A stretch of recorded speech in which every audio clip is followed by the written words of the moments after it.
Hello दोस्तों, मैं अनामिका सिंह स्वागत करती हूँ आप सबका आपके यूट्यूब चैनल नॉलेज कॉर्नर में। आज हम आपके लिए जो बात करेंगे वो वायरस पे। वायरस एक छोटा सा वायरस होता है, लेकिन एग्जाम में ये बहुत ज्यादा कंफ्यूजन क्रिएट करता है। इसे बहुत ज्यादा क्वेश्चन पूछे जाते हैं, RNA, DNA, living, non living. आज हम बीपीएससी तैयारी के लिए वायरस टॉपिक को इतना क्लियर करेंगे कि कोई भी एमसीक्यू गलत नहीं होगा। सारे इंपॉर्टेंट पीवाईक्यू स्टिल 2025 यानी 2025 कवर होंगे, सिर्फ एग्जाम फोकस के साथ। ओके, रेडी हो? तो चलिए स्टार्ट करते हैं आज का हमारा टॉपिक वायरस। वायरस में 35 क्वेश्चन तक कल के वीडियो में हम लोगों ने कवर किया था। आई होप आप लोगों ने देखा होगा। अगर नहीं देखा है तो हमारे इसी चैनल पे जाइए और उन वीडियो को भी जरूर देखिए। पहला क्वेश्चन है, which of the following disease is caused by virus? निम्नलिखित में से कौन सा बीमारी विषाणु द्वारा होता है? पोलियो, लेप्रोसी, टीवी या मलेरिया? यहाँ से बहुत ज्यादा क्वेश्चन एग्जाम में देखने को मिलते हैं। इसको स्टार मार्क करिएगा कि कौन सी बीमारी किसके कारण होती है। तो बात करें जो वायरस जनित बीमारी है वो इसमें से है पोलियो। कौन सा है? पोलियो। यह रोग पोलियो माइलाइटिस वायरस के कारण होता है। जबकि अगर बात करें लेप्रोसी की तो ये माइकोबैक्टीरियम लेप्रे के कारण होता है। टीवी माइकोबैक्टीरियम ट्यूबरकुलोसिस के कारण, और इसके अलावा मलेरिया जो होता है ये प्लाज्मोडियम नामक प्रोटोजोआ के कारण होता है। इसका सही जवाब ऑप्शन ए हो जाएगा। नेक्स्ट क्वेश्चन, निम्नलिखित में से कौन से विषाणु द्वारा बर्ड फ्लू होता है? इसमें बर्ड फ्लू और स्वाइन फ्लू में कंफ्यूजन होता है, क्योंकि बर्ड फ्लू जो होता है ये H5N1 की वजह से होता है और स्वाइन फ्लू H1N1 की वजह से होता है। ठीक, सही जवाब ऑप्शन बी।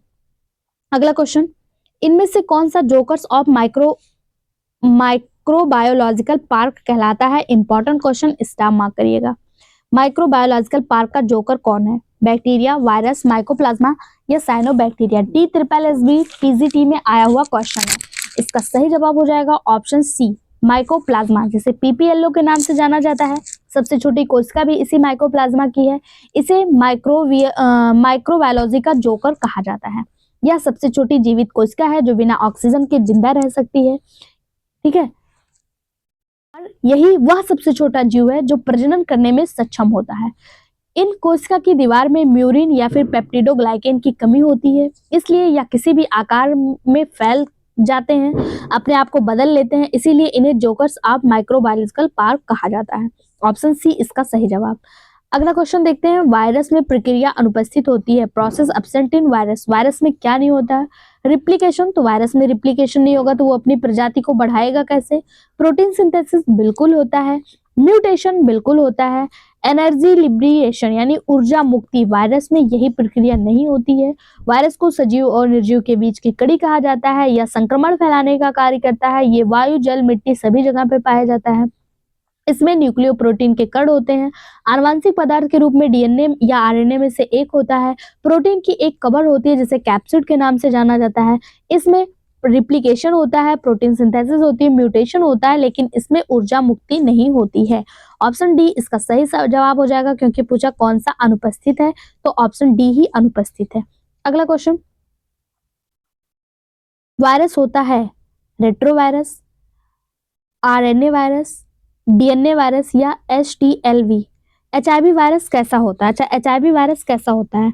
तो HIV वायरस के बारे में जब हम लोगों ने पढ़ा इसके पहले की वीडियो में, तो हमने देखा HIV वायरस जो होता है ये रेट्रो वायरस होता है। बिल्कुल सही बात है। HIV वायरस का फुल फॉर्म क्या होता है? तो ह्यूमन इम्यूनो वायरस इसका फुल फॉर्म होता है। इसे LAV यानी कि लिम्फेडिनोपैथी एसोसिएशन वायरस के नाम से भी जाना जाता है।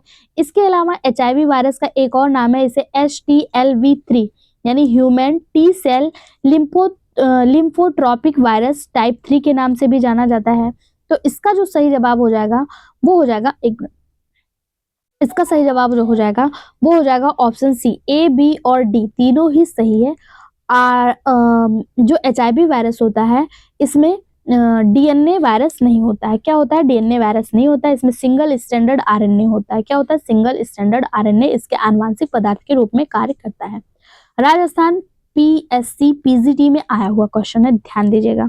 अगला क्वेश्चन, ये PDF फ्री ऑफ कॉस्ट हमारे टेलीग्राम चैनल पे मिल जाएगा। अगर टेलीग्राम चैनल अभी तक नहीं ज्वाइन करा है तो प्लीज आप लोग टेलीग्राम चैनल को ज्वाइन करके रखिए। कोई भी एग्जाम का नोटिफिकेशन, कोई भी इंपॉर्टेंट न्यूज आपको तत्काल प्रभाव से टेलीग्राम चैनल पे प्रोवाइड करवाया जाता है। अगला क्वेश्चन है, the virus which parasitism the member of blue green algae are known as? नील हरित शैवाल के सदस्य को परजीवी बनाने वाला वायरस कौन सा है? 4 ऑप्शन है, बताइए कौन सा है? लैम्डा फेज, साइनोफेज, बैक्टीरियोफेज या फिर कोलीफेज। इसका जो सही जवाब हो जाएगा ब्लू ग्रीन एल्गी के सदस्यों को परजीवी बनाने वाला वायरस कौन सा है? तो साइनोफेज है। साइनोफेज पर ही साइनोफेज जो है इसमें ब्लू ग्रीन एल्गी के जो साइनोफेज है वायरस साइनोफेज ये ब्लू ग्रीन एल्गी पे पैरासाइट होता है। ब्लू ग्रीन एल्गी को साइनोबैक्टीरिया के नाम से जाना जाता है। स्टेनियर ने ब्लू ग्रीन एल्गी को साइनोबैक्टीरियम के रूप में वर्गीकृत किया था। किसने किया था? स्टेनियर नाम के एक साइंटिस्ट थे, इन्होंने वर्गीकृत किया था। जीवाणु भोजी यानी कि जिन्हें बैक्टीरियोफेज कहा जाता है, ये ऐसे वायरस होते हैं जो जीवाणुओं को खाते हैं। ठीक है, बाकी इसका सही जवाब ऑप्शन बी हो जाएगा। अगला क्वेश्चन, वायराइड्स आर, वायराइड हैं क्या है? संक्रामक प्रोटीन, संक्रामक न्यूक्लियोप्रोटीन, संक्रामक न्यूक्लिक एसिड या उपयुक्त सभी। वायराइड हम लोगों ने देखा था कि वायराइड जो है इसमें कैप्सिड तथा प्रोटीन अनुपस्थित होते हैं, यानी कि इसमें प्रोटीन की कबर नहीं पाई जाती। इसमें पाया क्या जाता है? आरएनए या डीएनए में से एक यानी जेनेटिक मटेरियल पाया जाता है। तो इसमें क्या होगा? तो ये संक्रामक न्यूक्लिक एसिड होंगे। ऑप्शन सी इसका सही जवाब हो जाएगा। इसमें लगभग 300 न्यूक्लियोटाइड्स मोनोमर पाए जाते हैं। ये सिर्फ पौधों में रोग फैलाने का कार्य करते हैं। 1971 में एक वैज्ञानिक थे जिनका नाम था टी.ओ. डायनर। क्या थे? टी.ओ. डायनर। टी.ओ. डायनर ने न्यूक्लिक अम्ल से बने इन अणुओं को वायराइड नाम दिया था। अगर पूछा जाए वायराइड नाम किसने दिया, तो टी.ओ. डायनर ने किया था। इसके अलावा अगर आपसे पूछा जाए प्रियांस जो है, ये प्रियांस को संक्रामक प्रोटीन के नाम से जाना जाता है। वायरस को संक्रामक न्यूक्लियो प्रोटीन के नाम से जाना जाता है। ठीक है, संक्रामक न्यूक्लियो प्रोटीन कौन है? तो वायरस है। और संक्रामक प्रोटीन कौन है? प्रियांस है। और वायराइड क्या है? संक्रामक न्यूक्लिक एसिड है। ठीक, तीनों को आपको ध्यान रखना है, तीनों में बहुत ज्यादा डिफरेंट है। वायराइड संक्रामक न्यूक्लिक एसिड, प्रियांस संक्रामक प्रोटीन और वायरस संक्रामक न्यूक्लियो प्रोटीन। ठीक, अगला question, enzymes are absent in, enzymes किसमें अनुपस्थित होते हैं? Virus, fungus, virus, slime mould या फिर बैक्टीरिया। सही जवाब हो जाएगा ऑप्शन बी, वायरस। वायरस में एंजाइम अनुपस्थित होते हैं जिसके कारण ये ना तो जीवित रहते, मतलब ना कोई जैव क्रिया करते हैं, ना ही पोषक कोशिकाओं के बाहर द्विगुणन करते हैं। यानी जब ये पोषक शरीर में अंदर जाते हैं तभी ये कोई प्रक्रिया कर पाते हैं। क्यों? क्योंकि इनमें एंजाइम जो है वो अनुपस्थित होता है। ठीक है, ऑप्शन बी इसका सही जवाब पीजीटी बॉटनी में आया हुआ क्वेश्चन है। अगला, single standard DNA is found in, single standard DNA किसमें पाया जाता है?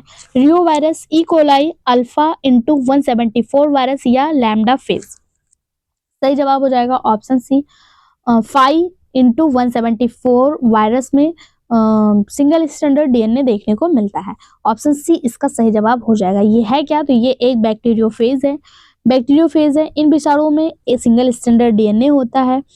5 इंटू 174 बैक्टीरियोफेज एक सिंगल स्टैंडर्ड डीएनए वायरस है जो किसको संक्रमित करता है? तो ये एक बैक्टीरिया है ई कोलाई, इसी को संक्रमित करता है। ठीक है, किसको संक्रमित करता है? ई कोलाई को संक्रमित करता है। ऑप्शन सी इसका सही जवाब। अगला क्वेश्चन है, a plasmid phage become integrate into host chromosome and replicate simultaneously is called, एक प्लाज्मिड जो होस्ट गुणसूत्र में एकीकृत हो जाता है और एक साथ दोहराता है क्या कहलाता है? ऑप्शन है बीसोसोम, एपिसोम, सेंट्रोसोम या फिर पॉलीसोम। सही जवाब हो जाएगा ऑप्शन बी, एपिसोम। क्या कहलाएगा? एपिसोम कहलाता है। एक प्लास्टिड जो होस्ट गुणसूत्र में एकत्रित हो जाता है वो क्या कहलाता है? एपिसोम कहलाता है। अगला, सबसे छोटा मुक्त जीव कौन सा है, यानी कि फ्री लिविंग ऑर्गेनिज्म कौन सा है? तो सबसे छोटा मुक्त जीव कौन सा है? माइकोप्लाज्मा, जिसे पीपीएलओ कहा जाता है। ये 0.1 से लेकर 0.02 mm तक होता है। पीपीएलओ यानी पिल्यूरो न्यूमोनिया लाइक ऑर्गेनिज्म, इसकी खोज सर्वप्रथम लुई पाश्चर नामक वैज्ञानिक ने की थी और यह सबसे छोटा फ्री लिविंग ऑर्गेनिज्म है। ऑप्शन बी इसका सही जवाब। अगला, पीपीएलओ क्या है? यूकैरियोटिक, प्रोकैरियोटिक, नर्व सेल या प्लांट सेल। तो हम सभी को पता है पीपीएलओ एक प्रोकैरियोटिक है। क्या है? प्रोकैरियोटिक है। ऑप्शन बी इसका सही जवाब हो जाएगा। बी होगा, मैंने सी गलती से मार्क कर दिया है, ऑप्शन बी। अगला क्वेश्चन, ऐसे जीवाणु भोजी जो जीवाणुविक कोशिकाओं पर संक्रमण के तुरंत पश्चात उनका लयन कर लेते हैं क्या कहलाते हैं? सिस्टमिक, वायरुलेंट, ह्यूमिन या फिर टेम्परेट। सही जवाब हो जाएगा इसका ऑप्शन बी, वायरुलेंट। ऐसे जीवाणु भोजी वायरुलेंट जो होते हैं ये ऐसे जीवाणु भोजी होते हैं जो जीवाणुविक कोशिकाओं पर संक्रमण के तुरंत बाद उनका लयन कर देते हैं। ठीक, अगला क्वेश्चन, बैक्टीरियोफेजेस बने होते हैं। बैक्टीरियोफेजेस किसके बने होते हैं? केवल प्रोटीन, न्यूक्लियोप्रोटीन, केवल डीएनए या फिर प्रोटीन और लिपिड। तो बैक्टीरियोफेजेस जो होते हैं ये प्रोटीन और न्यूक्लिक अम्ल दोनों के बने होते हैं, यानी न्यूक्लियोप्रोटीन के बने होते हैं। इसमें अगर बात करें प्रोटीन की तो 50 से 60% प्रोटीन होता है, जबकि 40 से 50% न्यूक्लिक अम्ल होता है। ठीक है, ऑप्शन बी इसका सही जवाब हो जाएगा। इनमें से कौन से जीव में समानता एक ही प्रकार का न्यूक्लिक अम्ल अर्थात डीएनए अथवा आरएनए पाया जाता है? बैक्टीरिया, वायरस, फंगी या फिर एक्टिनोमाइसीटीज। सही जवाब ऑप्शन ए वायरस। वायरस में या तो आरएनए या तो डीएनए एक ही न्यूक्लिक अम्ल पाया जाएगा। वायरस ऑब्लिगेट पैरासाइट होते हैं, ये लिविंग और नॉन लिविंग के बीच की कड़ी होते हैं। अगला, T4 जीवाणु भोजी का विकास किया जा सकता है। T4 जीवाणु भेजी का विकास कहाँ किया जा सकता है?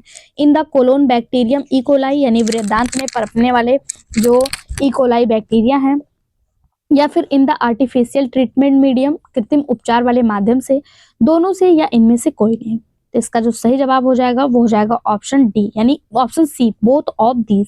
T4 बैक्टीरियोफेज एक विषाणु है जिसे इकोलाई में पनपने कोलोन में पनपने वाले इकोलाई जीवाणु से भी उत्पन्न किया जाता है और इसका उपयोग जेनेटिक इंजीनियरिंग में भी किया जाता है। आर्टिफिशियल रूप से भी इसे तैयार किया जाता है।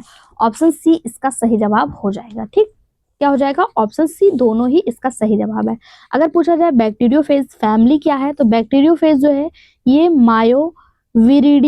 मायोविरिडी फैमिली से बिलोंग करती है। किससे बिलोंग करती है? मायोविरिडी फैमिली से बिलोंग करती है। ठीक है, अगला क्वेश्चन है T4 plasmid of bacteria after removing tumour inducing gene is called. Tumour प्रेरक जीन के निष्कासन के पश्चात जीवाणु का T4 प्लाज्मिड क्या कहलाता है? Z DNA, R DNA, V DNA या फिर टी डीएनए। तो T4 प्लाज्मिड पूछा है तो T4 प्लाज्मिड टी डीएनए कहलाएगा। ऑप्शन डी इसका सही जवाब हो जाएगा। कुछ जीवाणु जैसे एग्रोबैक्टीरियम ट्यूनिफेसियंस में T4 प्लाज्मिड पाया जाता है। इसके दो भाग होते हैं, एक ट्यूमर उत्प्रेरक करने वाला जिसे टीआई भाग कहा जाता है, दूसरा जीन हस्तांतरण करने वाला जिसे टी डीएनए कहा जाता है। ठीक है, टीआई भाग को इससे काटकर अलग कर दिया जाता है, अतः टी डीएनए भाग को जीन के हस्तांतरण के उपयोग में लिया जाता है। जीन का हस्तांतरण कौन करता है? टी डीएनए करता है। टीआई क्या करता है? टीआई क्या करेगा? तो टीआई जो होगा ये ट्यूमर उत्प्रेरक का कार्य करेगा। ठीक, सही जवाब ऑप्शन डी हो जाएगा। अगला क्वेश्चन, नेकेड वायरस है। नेकेड वायरस कौन सा है? नेकेड वायरस वही होगा जिसपे प्रोटीन की कवरिंग नहीं पाई जाएगी। प्रोटीन की कवरिंग किस पे नहीं पाई जाती? तो वायराइड्स पे नहीं पाई जाती। ऑप्शन डी इसका सही जवाब हो जाएगा। डॉयनर और रैमर ने 1967 में इसकी खोज की थी और इसे वायराइड्स नाम दिया था। वायराइड्स मात्र छोटे आरएनए के खंड होते हैं और इनमें प्रोटीन का आवरण नहीं पाया जाता है, लेकिन इसमें रोग उत्पन्न करने की क्षमता होती है और यह पादपों को संक्रमित करते हैं। अगर पूछा जाए पादपों को संक्रमित करने वाला सबसे छोटा वायरस कौन सा है, तो यही है। सबसे छोटा कारक कौन सा है? वायराइड ही है। अगला question, virus replication within cell inhibited by. कोशिका में विषाणु के द्विगुणन को कौन रोकता है? IL4, IL1, IFN अल्फा या फिर TNF अल्फा। इसका सही जवाब हो जाएगा ऑप्शन सी, IFN अल्फा। जब किसी कोशिका में विषाणु का संक्रमण होता है तब कोशिका विषाणु के द्विगुणन को रोकने के लिए इंटरफेरॉन नामक प्रोटीन का स्रावण करती है। इंटरफेरॉन में बहुत सारे एग्जाम्पल होते हैं, जैसे IFN अल्फा हो गया, IFN गामा हो गया, IFN बीटा हो गया। इनमें से आपको IFN इंटरफेरॉन एन अल्फा नाम दिया हुआ है, यही आपका बिल्कुल सही जवाब हो जाएगा। अगला question, the term virus was introduced by. Virus शब्द सर्वप्रथम किसने प्रयोग किया था? डी हैरल द्वारा, बेंजरिक द्वारा, पास्चर द्वारा या फिर प्लोएटस द्वारा। तो इसका सही जवाब हो जाएगा ऑप्शन डी, बेंजरिक द्वारा। वायरस बहुत छोटा कण होता है जो संक्रमण का कारक बनता है। इससे कोशिका सिद्धांत का अपवाद भी कहा जाता है। क्यों? क्योंकि यह सजीव और निर्जीव के बीच की कड़ी के रूप में स्थापित किया गया। वायरस की खोज सर्वप्रथम 1892 में दिमित्री इवानोस्की नामक वैज्ञानिक ने किया था। वायरस नाम टर्मिन बिलेमा बेंजरिक ने दिया था। खोज किसने की? इवानोस्की ने। नाम किसने दिया? बेंजरिक ने। स्टैनली नाम के एक वैज्ञानिक थे जिन्होंने वायरस का क्रिस्टलीकरण किया। यहाँ से भी क्वेश्चन पूछा जाता है क्रिस्टलीकरण किसने किया, तो स्टैनली ने किया। खोज किसने की? इवानोस्की। नाम किसने दिया? बेंजरिक। और क्रिस्टलाइजेशन किसने किया? स्टैनली नामक वैज्ञानिक ने किया था। ठीक, इसका सही जवाब ऑप्शन बी हो जाएगा। अगला क्वेश्चन, वायरस का खोल बना होता है यानी कैप्सिड ऑफ वायरस किससे बना होता है? मैं बार बार चिल्ला के आपको बता रही हूँ, वायरस का जो कवर होता है वो प्रोटीन का बना होता है, इसी को कैप्सिड कहा जाता है। क्या कहा जाता है? कैप्सिड कहा जाता है। या बहुत से प्रोटीन के सब यूनिट से मिलकर बना होता है, इसी को कैप्सोमेयर्स कहते हैं। जो प्रोटीन के सब यूनिट होते हैं इसको क्या कहेंगे? इसको कैप्सोमेयर्स कहते हैं। ठीक है, कैप्सोमेयर्स कहते हैं। ठीक, ऑप्शन बी इसका सही जवाब हो जाएगा। अगला क्वेश्चन, निम्नलिखित में से कौन सा ना तो प्रोकैरियोटिक है ना यूकैरियोटिक है? कौन सा है? ऑस्ट्रेलोरिया, टीएमबी, ईस्ट या इकोलाई? तो इसमें से एक आपको वायरस दिख रहा है, कौन सा वायरस है? तो ये है टीएमबी, टोबैको मोज़ेक वायरस। ये वायरस जो होते हैं ये ना प्रोकैरियोटिक होते हैं, ना यूकैरियोटिक होते हैं, ना लिविंग होते हैं, ना नॉन लिविंग होते हैं। यानी कि इनमें सजीव और निर्जीव दोनों के लक्षण पाए जाते हैं। जब ये ह्यूमन बॉडी यानी होस्ट बॉडी में होते हैं तो ये सजीव जैसा लक्षण शो करते हैं, होस्ट बॉडी के बाहर होते हैं तो ये निर्जीव जैसा लक्षण शो करते हैं। लेकिन सजीव कोशिकाओं के संपर्क में आने पर ये रोग उत्पन्न करते हैं, पोषण प्राप्त करते हैं, रिप्रोडक्शन करते हैं, प्रजनन करते हैं, मतलब सारी प्रक्रिया करते हैं। इसी को जो है ना ये प्रोकैरियोटिक है ना यूकैरियोटिक है, इसे सजीव और निर्जीव के बीच की कड़ी भी कहा गया। ऑप्शन बी इसका सही जवाब हो जाएगा। अगला, एड्स अथवा एक्वायर्ड इम्यूनोडिफिशियंसी सिंड्रोम उत्पन्न करता है। एड्स या फिर जिसका फुल फॉर्म दिया एक्वायर्ड इम्यूनोडिफिशियंसी सिंड्रोम, ये एड्स का फुल फॉर्म है। पूछा किसके द्वारा उत्पन्न होता है? बैक्टीरियम? तो बिल्कुल नहीं, एड्स एक विषाणु जनित रोग है, तो ये बैक्टीरियम से होगा नहीं, फंगल स्पोर से होगा नहीं, पॉलन ग्रेन से होगा नहीं, होगा किससे? वायरस से। कौन सा वायरस इसके लिए रिस्पॉन्सिबल है? सबसे ज्यादा जो वायरस है इसके लिए एचआईवी वायरस। एचआईवी वायरस को बहुत सारे नामों से जाना जाता है, जैसा कि आपके सामने लिखा है, HTLV थर्ड, LAV या फिर ARV सेकंड, ये सभी HIV वायरस के ही सेकंड नाम है, या फिर कह सकते हैं इनके कॉमन नेम है। ऑप्शन डी इसका सही जवाब हो जाएगा। या मानव शरीर की संक्रामक रोगों से सुरक्षा के लिए अर्जित जो प्रतिरक्षा तंत्र होता है यानी इम्यूनिटी सिस्टम जो होता है उसको नष्ट कर देता है। इसमें जो रोगी होता है उसकी रोगों से लड़ने की क्षमता खत्म हो जाती है, और एड्स जो होता है इसके लक्षण 6 साल बाद जो है दिखाई देते हैं, जब ये पूरी तरह से अपने आप को डेवलप कर लेता है। तब तक ये मानव शरीर में सुसुप्त अवस्था में पड़ा रहता है, कहीं कहीं कहा गया 6 से 10 साल तक। ठीक है, इसीलिए कहा जाता है एड्स जो है ये लाइलाज बीमारी है। क्यों? क्योंकि ये 6 से 10 सालों तक अपना कोई लक्षण ही नहीं शो करता है, धीरे धीरे प्रतिरक्षा तंत्र को नष्ट करता रहता है, और अचानक से इसका जब लक्षण दिखता है तो फिर डॉक्टर के पास भी कोई ट्रीटमेंट नहीं रहता, क्योंकि मानव का जो बॉडी है वो पूरी तरह से प्रतिरक्षा तंत्र के मतलब उसका जो इम्यून सिस्टम है वो पूरी तरह से काम करना बंद कर चुका होता है। ठीक है, अगला क्वेश्चन, जीवित रहने वाली कोशिका के बाहर वायरस कण को कहते हैं। Outside of living cell the virus particles is called virion, capsid, obligate parasite या नन ऑफ दिस? जीवित रहने वाली कोशिका के बाहर वायरस कण को क्या कहेंगे? तो इसका सही जवाब हो जाएगा विरियन। क्या कहेंगे? विरियन। विषाणु स्वतंत्र रूप से निर्जीव और सजीव दोनों में संक्रमण फैलाते हैं। एक परिपक्व विषाणु को जीवित कोशिका के बाहर विरियन कहा जाता है। यह न्यूक्लिक अम्ल और प्रोटीन आवरण या कैप्सिड का बना होता है। ठीक, यह विषाणु का छोटा रूप होता है विरियन। ऑप्शन ए सही जवाब।